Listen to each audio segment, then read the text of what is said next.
దేవుడా నాకు మంచి అమ్మాయితోటి జల్దీ పెళ్ళేటట్టు చూడు దేవుడా. ఆ వచ్చే పిల్ల ఏ డ్రమ్ముల సిమెంట్ తోటి నింపే ఆలోచన లేకుండా ఉండాలి దేవుడా. కుక్కర్లో ఉడకబెట్టే ఐడియాలు రాకుంటుండే అమ్మాయి కావాలి దేవుడా అని చాలా మంది పెళ్లి కాని ప్రసాదులు ఒక్క తీర్ల దేవుళ్లకు మొక్కుతుర్రు. కానీ ఒక ఆడ మాత్రం పెళ్ళైన అభాగ్యుడు భార్యతోటి విడాకులైనందుకు ఏకంగా నా మొక్కులు తీర్చినవా దేవుడా అని సాష్టాంగ నమస్కార యాత్ర చేసుకుంటా మొక్కులు పెట్టిండు.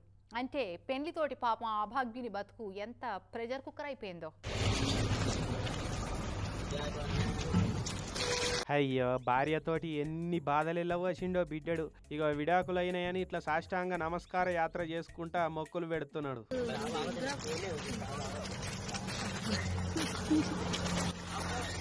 ఈ బ్రదర్ పేరు జోగేష్. సొంతూరు ఉత్తరప్రదేశ్లో ఓ చిన్న ఊరు.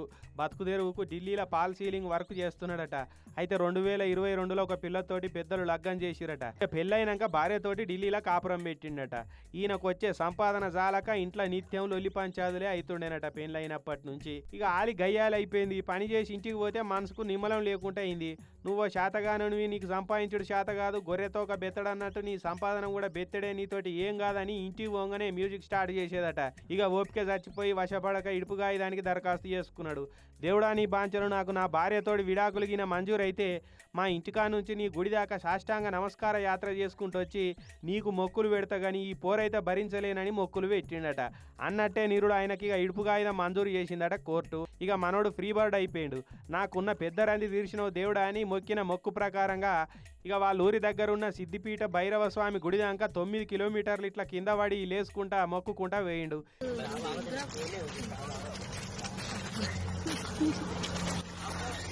ఇడుపుగా అయినాక నా నెత్తి మీదకి వెళ్ళి పెద్ద బరువు దిగినట్టు అయిపోయింది. నేను ఇప్పుడు ఎంత సంతోషంగా ఉన్నానో, ఎంత ఉల్లాసంగా ఉన్నానో అని ఫుల్ ఖుషి అవుతున్నాడు పిల్లగాడు. మరి అందుకే ఈ ముచ్చట మన్మధుడు సినిమాలో నాగార్జున సార్ ఎప్పుడో చెప్పిండు.